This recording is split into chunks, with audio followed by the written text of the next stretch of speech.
오늘은 12월 2일 여호수아 11장 16절부터 23절입니다. 자녀를 키워보신 분들은 알겠지만 자녀를 키우다 보면 퍼즐 놀이 같은 거를 좀 하잖아요. 아이가 어리면 퍼즐 조각 20피스짜리, 그거보다 더 큰 조각들, 10피스짜리 이런 거 가지고 먼저 퍼즐을 맞히는 걸 하죠. 그러면 아이들이 이 퍼즐 조각만 보면은 이게 모양이 이상하잖아요. 삐죽삐죽 튀어나오고. 이게 그림인지도 몰라요. 그런데 이걸 잘 맞추면 나중에 완성되는 게 그림이지 않습니까? 애 키울 때에 우리 아이들이 그 퍼즐을 맞출 때 그 모습들을 보면 재밌어요. 그 단순한 건데 안 맞춰지면 막 짜증을 내고, 그리고 우연히 딱 들어맞으면 너무 기뻐하고, 그것이 반복되다가 나중에 퍼즐이 완성된단 말이에요. 그러면 그렇게 행복해했던 모습들이 눈에 선해요, 지금도.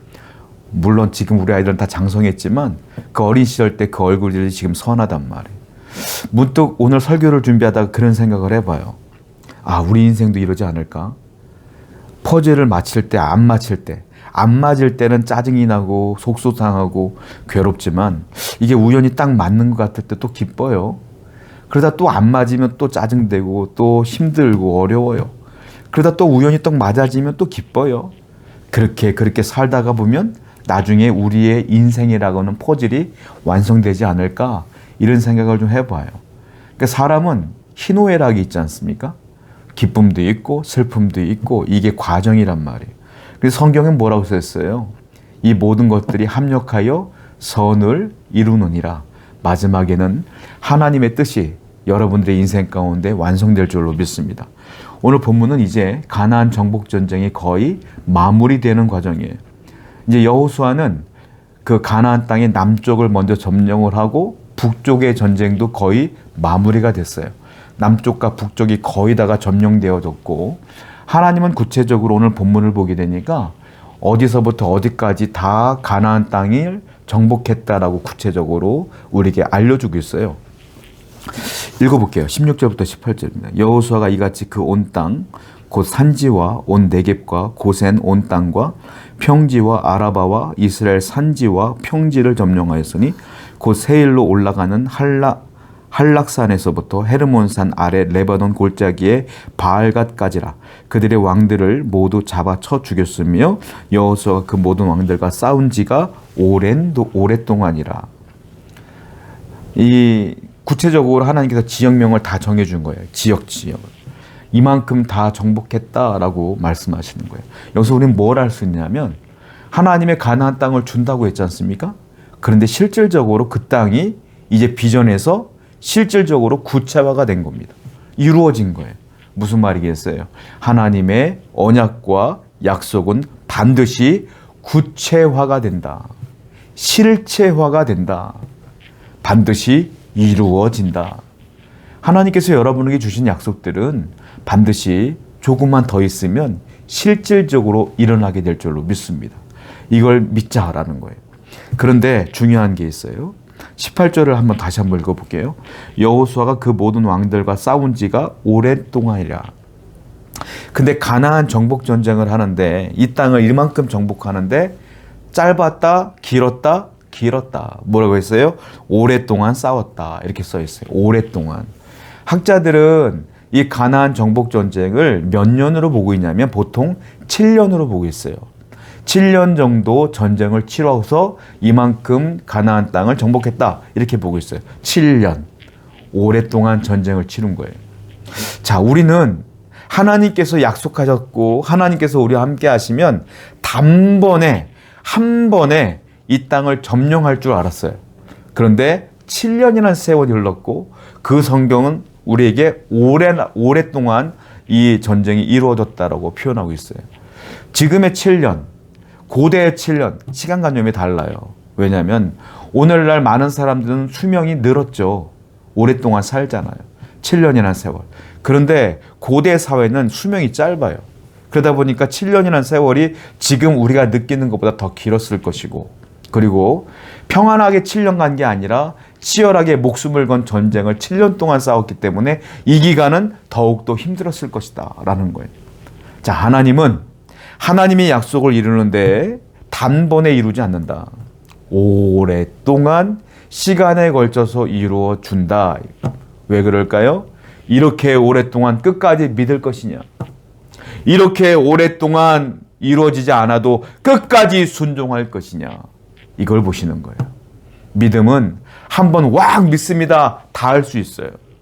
저도 할 수 있고 여러분도 할 수 있어요. 그런데 믿음이라는 게 이 감정이, 뜨거운 감정이 식어지면, 그리고 분명히 믿는다고 했는데 왜 환경이 변하지 않는 거야? 라고 환경을 바라보면 믿음이 죽어져요. 식어진단 말이에요. 하나님께서는 그걸 믿음이라고 보지 않는 거예요. 자, 가나안 땅을 준다고 약속했는데 1년 동안 싸워도 정복이 안 돼. 2년 동안 싸워도 정복이 안 돼. 그래도 믿느냐? 그래도 싸울 것이냐? 이스라엘과 여호수아는 그래도 믿었고요. 그대로 순종했고 그대로 싸웠어요. 7년 만에 가나안 정복 전쟁이 끝나가는 거예요. 하나님은 지금도 우리에게 약속하셨습니다. 그 약속이 단번에 이루어지지 않아도 끝까지 믿고 순종하며 나가는 여러분 되기를 축원드립니다. 20절이에요. 그들의 마음이 완악하여 이스라엘 대적하여 싸우려 온 것은 여호와께서 그렇게 하신 것이라. 그들을 진멸하여 바치게 하여 은혜를 입지 못하게 하시고 여호와께서 모세에게 명령하신 대로 그들을 멸하려 하심이었더라. 왜 이렇게 전쟁이 길어졌을까요? 이스라엘을 대적하는 가나안 사람들이 많았기 때문에 그래요. 그러면 하나님께서 마음만 먹으시면 그들의 마음을 다 바꿀 수 있잖아요. 그런데 왜 계속 그들이 완악하고 대적하며 싸움을 걸었을까요? 이유가 나오죠. 20절에 보니까 그들이 완악한 것은 여호와께서 그렇게 하신 것이라. 이렇게 써있어요. 여기서 이 말씀을 여러분들이 오해하시면 안 되는데, 하나님께서 일부러 그들의 마음을 완악하게 하신 게 아니에요. 이게 똑같은 표현이 있는데, 바로 왕이 있죠. 모세가 10가지 재앙을, 9가지 재앙을 펼침에도 불구하고 안 보내주잖아요. 근데 그때마다 나온 단어가 뭐예요? 여호와께서 바로의 마음을 완악하게 했다, 이렇게 써 있어요. 그러니까 하나님께서 일부러 그들을 완악하게 하고 대적하게 하신다는 게 아니라, 이게 무슨 말이냐면 그들이 선택을 그렇게 한 거예요. 하나님을 안 믿고 대적하려고 선택을 한 거야. 그런데 하나님께서 그 선택을 그냥 놔두신 거예요. 그냥 그들이 대적하려고 마음 먹는 순간 바꾸신 게 아니라 그냥 내버려 두신 거야. 그래서 하나님께서 완악하게 하신 것이다, 이렇게 표현한 것 뿐이지, 결국은 누가 완악하게 된 거냐? 스스로 선택을 그렇게 한 것이다. 왜? 죄가 쌓이고 쌓이면 어떻게 돼요? 심판이 있어요. 그 심판이 있어야 가나안 땅이 정복되는 거예요. 하나님께서 그들이 완악하게 되도록 놔두신 것 뿐이에요. 성도 여러분, 죄인들이 왜 하나님을 대적할까요? 왜 지금도 하나님을 안 믿으며 하나님을 대적할까요? 하나님이 그렇게 하신 거예요. 그렇게 했다는 게 뭐예요? 그냥 내버려 두신 거예요. 내버려 두면 어떤 일이 벌어지냐? 그 죄가 계속 쌓여. 나중엔 뭐가 된다? 심판의 원인이 된다. 가장 무서운 거예요. 그들이 대적할 때 하나님을 대적하고 하나님을 욕하고 비난하고 비판할 때 하나님이 왜 그들을 가만 놔두실까요? 왜 여러분 주위에 분명히 하나님 욕하는 사람도 있는데 왜 잘 사는 것처럼 보일까요? 잘 사는 게 아니에요. 심판이 누적되고 있어. 나중에 그들은 절대로 천국에 갈 수 없어요. 얼마나 무서운지 모르겠어요. 자, 그러면 왜 우리가 이렇게 고난에 빠지고 힘이 들까요? 하나님이 그렇게 하신 거예요. 왜? 우리에게 어려움이 있고 힘든 일이 있는 것도 하나님의 주관 하에 있고 주권 아래에 있는 거예요. 왜요? 이유가 있겠죠. 나를 시험하시려고, 어쩌면 내가 더 견고해지게 하기 위해서, 어쩌면 더 그래도 믿을래? 라고 하는 테스트일 수 있는 거예요. 그러므로 우리에게 고난이 와도 어려움이 와도 우리는 끝까지 견디며 하나님을 신뢰해야 돼요. 아까 제가 서두에 퍼즐 얘기했잖아요. 여러분들에게 그 한 조각의 고난의 퍼즐이 올 때가 있어요. 그때마다 우리는 기억해야 돼요. 아, 이 퍼즐이 모이면 결국 하나님의 구원의 그림이 완성되리라.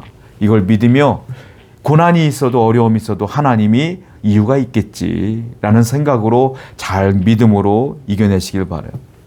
하나님이 그렇게 하신 것이다라고 믿으시기 바라요.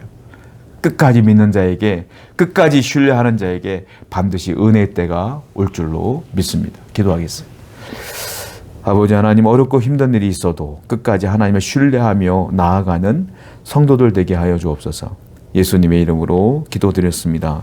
아멘.